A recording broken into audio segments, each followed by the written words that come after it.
حضرت سعید بن عبدالعزیز ربیعہ بن یزید سے، وہ ابو ادریس خولانی رضی اللہ تعالیٰ عنہ سے، وہ ابو ذر رضی اللہ تعالیٰ عنہ سے، وہ نبی کریم صلی اللہ علیہ وآلہ وسلم سے۔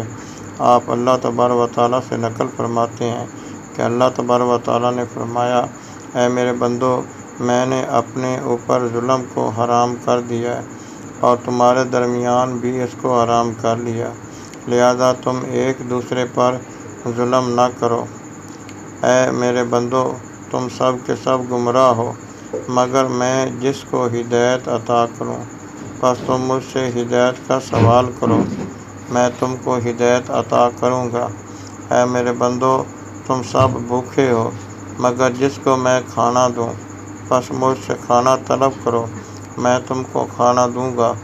اے میرے بندو، تم سب برہنہ ہو مگر جس کو میں لباس پہنا دوں، پس مجھ سے لباس مانگو، میں تم کو لباس دوں گا۔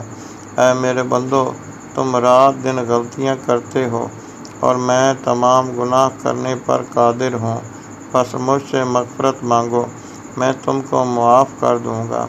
اے میرے بندو، تم مجھے نقصان پہنچانے کی قوت نہیں رکھتے ہو اور نہ تم مجھے فائدہ پہنچا سکتے ہو۔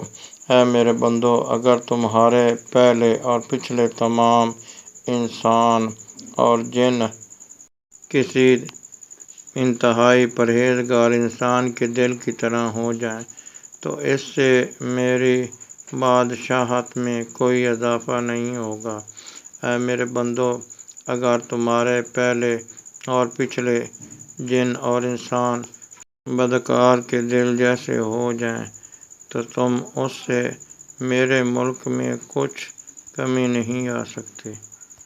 اے میرے بندو، اگر تمہارے پہلے اور پچھلے اور جن و انس ایک چٹیل میدان میں کھڑے ہو کر مجھ سے سوال کریں اور میں ہر انسان کے سوال کو پورا کر دوں، یہ چیز بھی میرے خزانے میں کچھ کمی نہیں کر سکتی، البتہ جس قدر سمندر میں سوئی ڈالنے سے سمندر کا پانی کم ہوتا ہے۔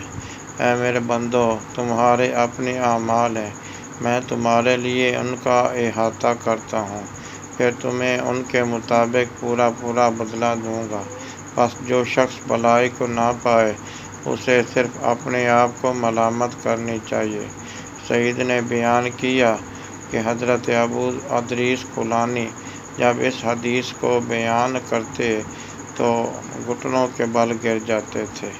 رواہ مسلم۔